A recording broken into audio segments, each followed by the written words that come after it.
आज पवित्र अक्षय तृतीया एही अवसर में बरमुंडा ओयूएटी फार्म रे अखी मुठी अनुकूल कले मुख्यमंत्री मोहन चरण माझी। बरमुंडा स्थित ओयूटीर शैक्षिक कृषि फार्म रे एने राज्य स्तरीय कृषक समारोह आयोजित होइछे। एठारे मुख्यमंत्री और उपमुख्यमंत्री प्रथमे अखिमुठी अनुकूल करिसंती। राज्य स्तरीय कृषक दिवस और अक्षय तृतीया यही अवसर में आज ये कार्यक्रम रे उपस्थित थिबा माननीय उपमुख्यमंत्री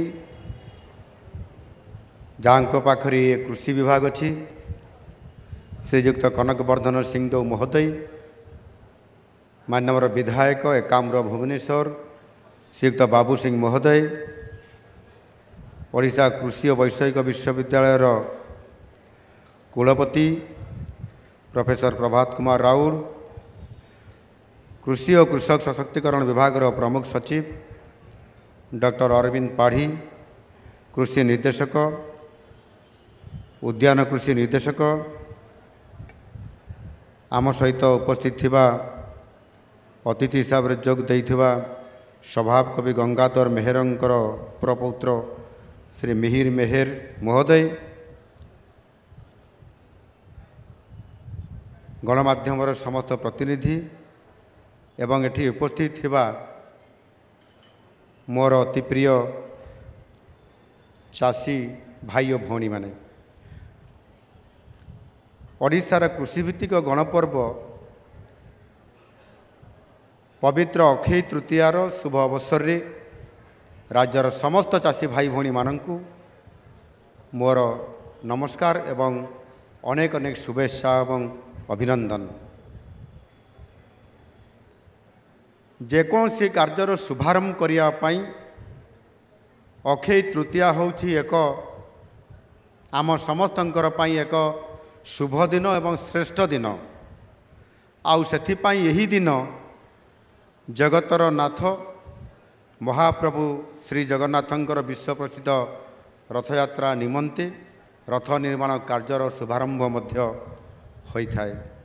एही शुभ दिन रे महाआडंबर सहकारे तांकर चाष कार्यर अखि मुठी अनुकूल करिथांती। विश्वास अछि जे आज दिन रे बुणा जाइथिबा बिहन जदि आमे ताकू आम बिलरे प्रयोग करूँ अखिमुठी अनुकूल करूँ ताले यह केबे क्षय हुए नहीं, नष्ट हुए नहीं। तेणु आजिर दिन को कृषक समाज अक्षय तृतीया भावे पालन करि थांती। आज से शुभ अवसर रे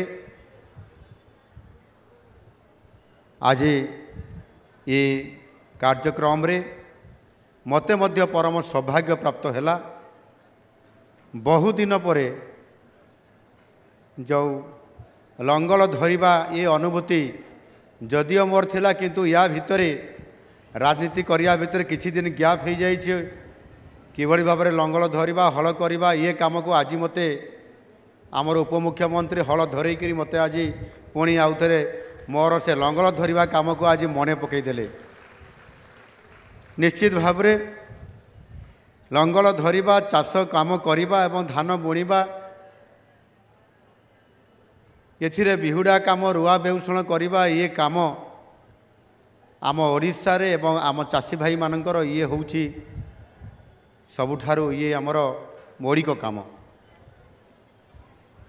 अतीत रे आमे कृषि कार्य किभଳି करिथिलु आज केमिति करूछु भविष्यत रे मते आहुरी केमिति आमे कृषि कार्य करिबा ये समस्त कथा को देखिला परे मोर आज मने पड़ुछि निश्चित भाव में परिवर्तन तो होउछि किंतु आमको आहुरी अधिक सुसंगठित हेई आधुनिक कृषि वैज्ञानिक प्रणाली रे आमको काम करिबा पई पड़िबो।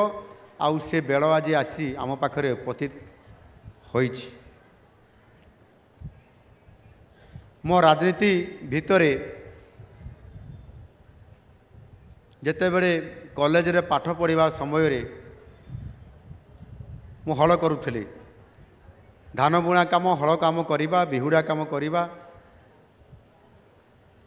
एवं ये चाष काम करिबारे मोर अनुभूति एवं एक्सपीरियंस अच्छी।